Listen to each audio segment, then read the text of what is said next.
अस्सलाम वालेकुम मौजूद ख़वातीन व हज़रात। ज़िंदगी में अगर आपके पास पैसा आए तो पैसा खर्च करने की प्रायोरिटी सेट कर लें, क्योंकि मैं ऐसे बहुत लोगों को जानता हूं जिनके पास पैसा बेइंतहा है लेकिन खर्च करना नहीं आता। तो सबसे पहले पैसा खर्च करने की प्रायोरिटी जो मैं समझता हूं कि वो है सेहत पे पैसा खर्च करें, क्योंकि तंदुरुस्ती हज़ार नेमत है, सेहत है तो सब कुछ है।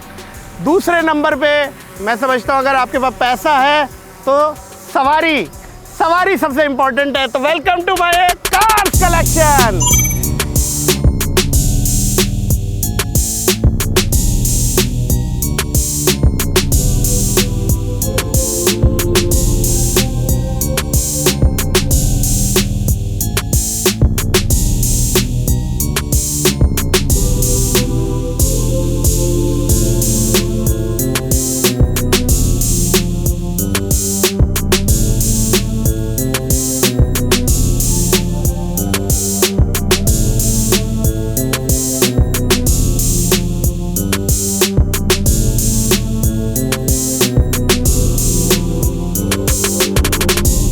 हाँ जी मौजूद ख़वातीन व हज़रात, ये है फॉर्च्यूनर 2.8 डीज़ल और ये गाड़ी फुल ऑप्शन है और टॉप ऑफ द लाइन है फॉर्च्यूनर की।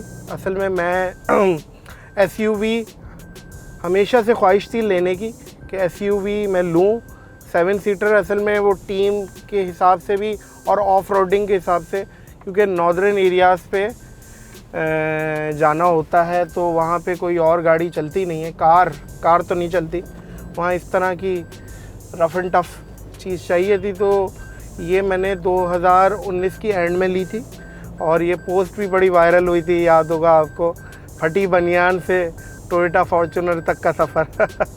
देखिए मौजूद ख़वातीन व हज़रात, इसमें हरगिज़ अल्लाह माफ़ करे ये ना समझिएगा मैं शो ऑफ़ कर रहा हूँ, मैं सिर्फ मोटिवेट कर रहा हूँ कि मेरे जैसा बंदा जो मोटरसाइकिल पे घूमता था और वो मोटरसाइकिल भी उसकी नहीं थी, अब्बा ने दिलाई भी थी, तो वो कर सकता है ये सब चीज़ें, तो आप लोग भी कर सकते हैं अगर आप मुस्तकिल मिजाजी और कंसिस्टेंसी रखें। लग्जरीज़ ये एसेट्स भी हैं आज के दौर में, तो ये एसेट्स शुमार किया जाता है क्योंकि गाड़ियों के रेट आसमानों को छू रहे हैं। जिस पैसों में गाड़ी मैंने ली थी उससे तकरीबन 10-15 लाख रुपए ये महंगी हो गई है, दूसरी गाड़ियां भी महंगी हो गई हैं। तो हमेशा मैं इस चीज़ पे बोलता हूँ कि आप जब भी अपना अच्छा टाइम हो उस टाइम अपना एसेट्स एटलीस्ट बना लें।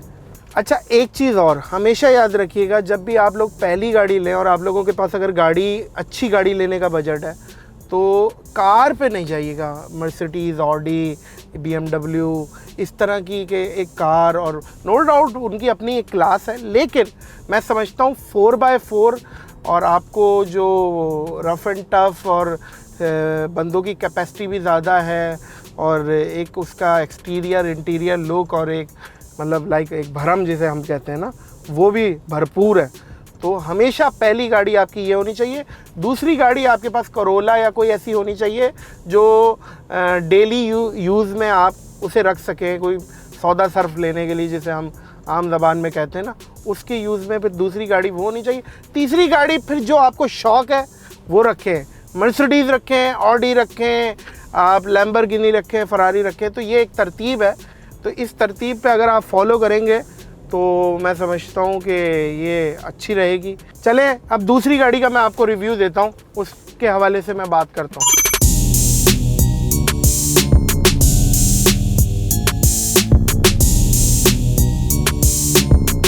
अच्छा जी मौजूद ख़वातीन व हज़रात, ये है करोला मेरी फेवरेट गाड़ी है, इसको सबसे ज़्यादा मैं चलाता हूँ। असल में इसे हम कमर्शियल गाड़ी भी कहते हैं, गधा गाड़ी भी कहते हैं। कराची की रोड के हिसाब से बहुत बेहतरीन गाड़ी है और सबसे ज़्यादा रीसेल भी है, सबसे ज़्यादा दिखती भी है।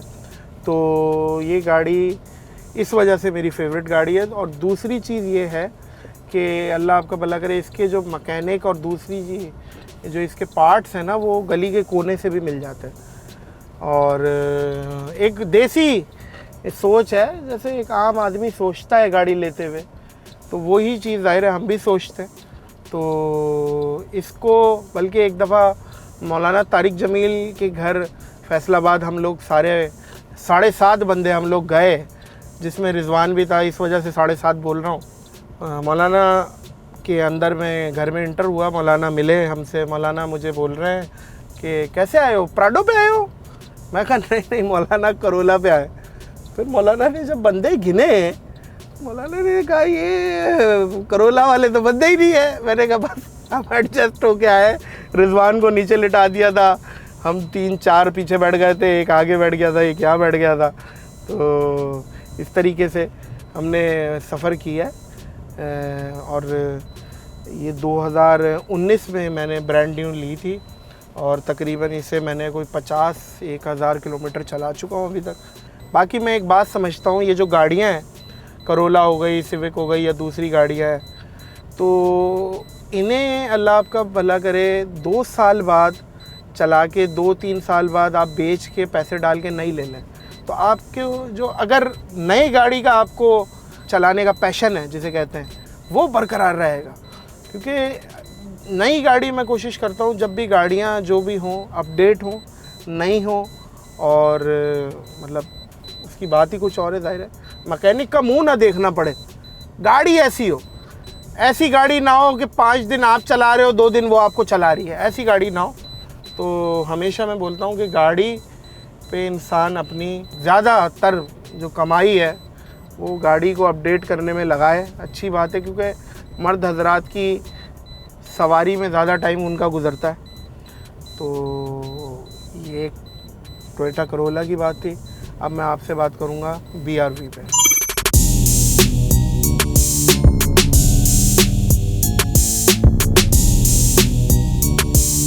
तो जी मोअज़्ज़िज़ ख़वातीन व हज़रात, ये है होंडा BRV और ये मैंने तकरीबन 3-4 दिन हुए हैं ब्रांड न्यू निकलवाई थी शोरूम से। और इसको मैं गरीबों की रेंज रोवर भी बोलता हूँ। इसमें भी 7 बंदे 7.5 बंदे हम रिजवान वगैरह आ जाते हैं सारे। हम लोग शूट पे जब आउटडोर निकलते हैं उसके लिए ये मैंने ली थी, क्योंकि फॉर्चूनर पे और अल्लाह आपका भला करे दूसरी या करोला पे वो मेरी आउटडोर की रिक्वायरमेंट्स पूरी नहीं हो पा रही थी, इस वजह से इसको मैंने ली थी। अच्छी गाड़ी है, इस प्राइस रेंज में आपको एक अच्छा ऑप्शन मिल जाता है। और बल्कि अभी इस पे मैं outdoor to Tando Adam out of city भी गया था, अच्छा एक्सपीरियंस रहा। और बाकी तो आपको प्रोफेशनल रिव्यू वाले बताएंगे, लेकिन अगर आप मुझसे पूछेंगे तो मैं रेकमेंड करूँगा ये गाड़ी लें, फैमिली कार है। बाकी तीनों गाड़ियाँ ज़ाहिर है हर माँ को अपनी सारी औलादें अच्छी लगती हैं, तीनों गाड़ियाँ अपनी अपनी जगह बहुत अच्छी हैं। लेकिन पर्सनली अगर मेरी फेवरेट पूछी जाए तो वो करोला है। उसका एक रीसेल भी, क्योंकि 2014 मॉडल एक दफ़ा मैंने बेचा तो आधे घंटे के अंदर मुअज़्ज़िज़ ख़वातीन हज़रात वो बिक गई।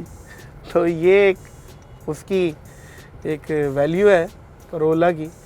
तो इस वजह से ये मुझे वो ज़्यादा चीज़ अट्रैक्ट करती है जिसकी रीसेल ज़्यादा हो। एक देसी सोच है, मतलब आप डिसएग्री कर सकते हैं, लेकिन ड्राइव में तो ज़ाहिर है आपको अगर ऑफ रोडिंग का मज़ा लेना है तो वो तो फॉर्च्यूनर है।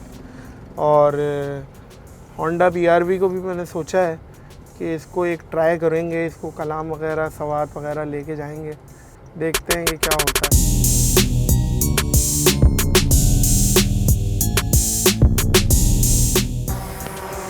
ये था जी रिव्यू गाड़ियों का। ज़ाहिर है आप लोगों की बदौलत ये सब कुछ मिला है मुझे। ज़ाहिर है आप लोगों ने देखा है, उससे व्यूज़ जनरेट हुए हैं, उससे मैंने पैसे कमाए हैं, उससे ये सारी लग्जरीज ली है।